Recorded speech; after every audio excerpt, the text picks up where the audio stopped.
Je pars d'abord de l'article publié par RFI, parce que c'est toujours bon de manger notre piment dans leur bouche. Qui a écrit ça? C'est Daniel Bachet. Daniel Bachet, je vais juste agrandir la taille de l'article. Daniel Bachet a écrit un article intitulé « Mali, les rebelles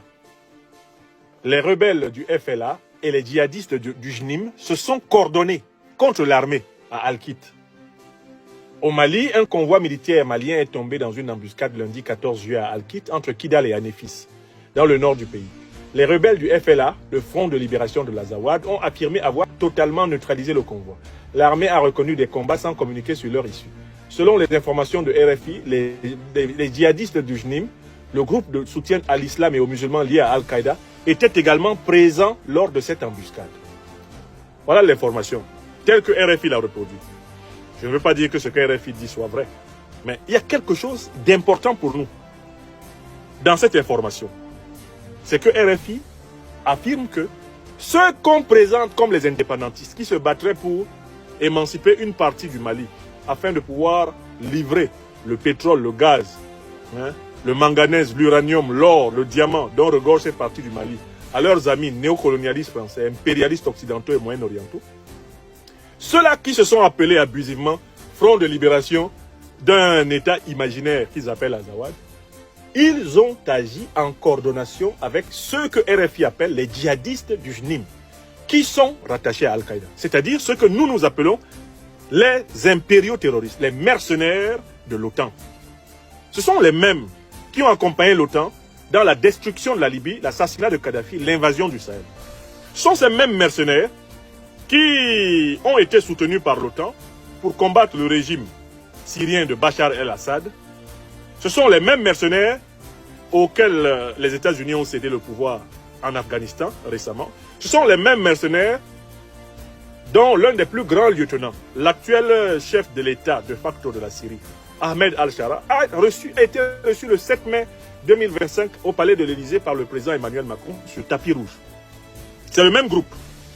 Je vous rappelle que Ahmed al-Shara, c'est l'un des principaux dirigeants d'Al-Qaïda et de l'État islamique. Il est encore dans la liste des terroristes recherchés par les Nations Unies. Il y avait même une prime mise par les services de sécurité américains contre ce monsieur, Ahmed al-Shara. Cela n'a pas empêché Israël, l'Arabie Saoudite, le Qatar, les États-Unis, la France, bref, la coalition de l'OTAN. Cela ne les a pas empêchés de soutenir, par exemple, ce chef terroriste. Donc, quand RFI, qui est un organe de presse officiel français, nous dit que dans la région d'Al-Kit, entre Kidal et Anéfis, l'armée malienne a été attaquée à l'unisson par des soi-disant indépendantistes, avec les terroristes d'Al-Qaïda, organisation créée dans les années 80 par les services américains. Les terroristes de l'État islamique, organisation créée selon le président Donald Trump par les gouvernants américains de l'administration Obama. Quand RFI avoue que c'est le même groupe, mais nous avons là, une fois de plus, une preuve de taille. Vous savez, on m'appelle le docteur des preuves. Je prends mon piment dans leur bouche. RFI nous dit que les rebelles du soi-disant FLA, les soi-disant djihadistes du JNIM, ne sont rien d'autre que le même groupe qui, à l'unisson, s'attaque à l'armée malienne. Donc RFI nous avoue qu'en réalité, ce n'est pas une guerre d'indépendance, ce n'est pas une guerre de sécession qui est imposée à l'armée malienne, c'est une guerre terroriste au service de l'impérialisme occidental qui est imposée à l'armée malienne. C'est ça qui est important ici. Parce que le personnel du soi-disant FLA n'est pas différent du personnel du JNIM. Et il n'est pas différent du personnel qui est hébergé en Algérie, qui est hébergé en Mauritanie. Et il n'est pas différent du même personnel terroriste qui a agi en Libye, sous le contrôle de l'OTAN. Et je vous rappelle que lors de l'attaque de l'OTAN contre la Libye en 2011, l'armée du Qatar a participé au combat pour détruire la Libye et tuer Kadhafi. Donc nous avons affaire à une alliance terro-impérialiste occidentale et moyen-orientale contre l'Afrique. C'est ce que j'ai démontré dans un livre qui est, par la grâce du Tout-Puissant, l'une de mes meilleures contributions à l'éveil des Africains. Ce livre est paru pour la première fois à Bamako au Mali,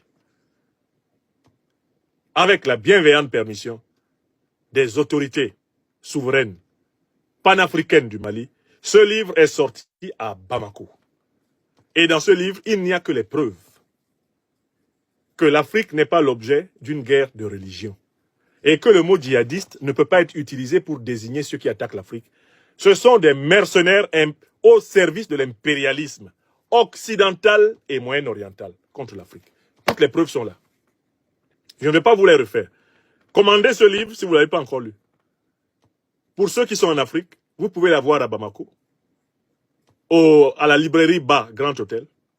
Pour ceux qui sont à Niamey, vous pouvez l'avoir à l'ONEP.